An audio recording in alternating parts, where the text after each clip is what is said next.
Et nous recevons maintenant Alice Valiergue, docteur en sociologie au Centre des sociologies et des organisations. Yorana, Alice. Johanna. Alors, que nous apprend donc cette enquête sur le profil des consommateurs et des trafiquants d'Alice? Alors, ce que cette enquête montre, c'est qu'il est déjà difficile de parler d'un profil type. Il y a des personnes de différentes catégories sociales, pardon, donc des riches, des pauvres, des personnes qui vont trafiquer ou consommer dans des contextes très divers. Après, ce qui est sûr, c'est que, comme l'enquête l'a montré et que ça a été déjà dit, ce ne sont pas forcément les jeunes qui consomment le plus et qui trafiquent.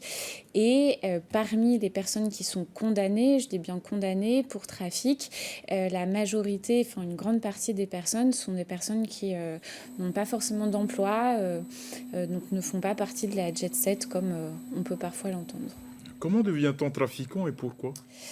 Alors, dans l'enquête, ce qui a été possible de mettre en évidence, c'est, disons, deux grandes tendances. Donc, il y a des personnes qui vont se lancer dans le trafic parce qu'elles ont besoin d'argent, et parfois vraiment besoin d'argent, et d'autres personnes qui se lancent dans le trafic parce qu'elles sont dépendantes. Et en dehors de sa valeur monétaire, comment expliquer ses attraits pour l'ICE? Alors c'est une question où on peut trouver plusieurs types d'explications.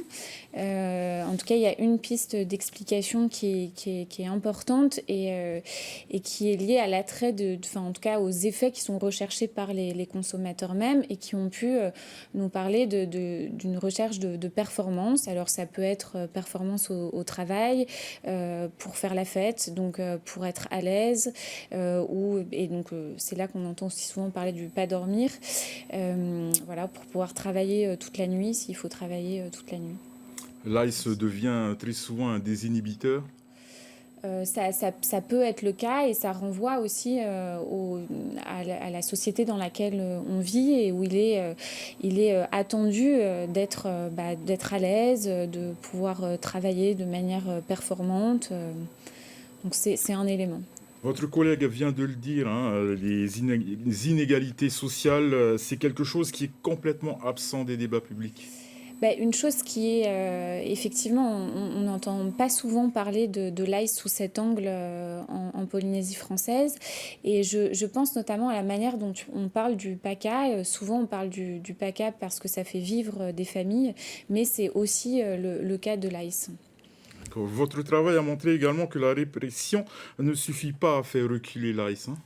Oui, alors c'est un résultat de l'enquête, mais qui n'est pas propre au cas de la Polynésie française. En tout cas, la répression telle qu'elle fonctionne aujourd'hui ne permet pas de ralentir le trafic. Et ça s'explique en partie, en fait, quand on s'intéresse aux sorties de prison des trafiquants. Et certains n'ont pas les moyens d'arrêter le trafic à leur sortie. Dernière petite question, Alice. Comment ou où peut-on se procurer votre étude ou ce rapport? Alors sur le site de la Maison des sciences de l'homme du Pacifique, on trouve le rapport dans son entièreté et aussi une présentation filmée des résultats. Merci beaucoup, Alice, d'avoir répondu à notre invitation. Eh bien, merci à vous.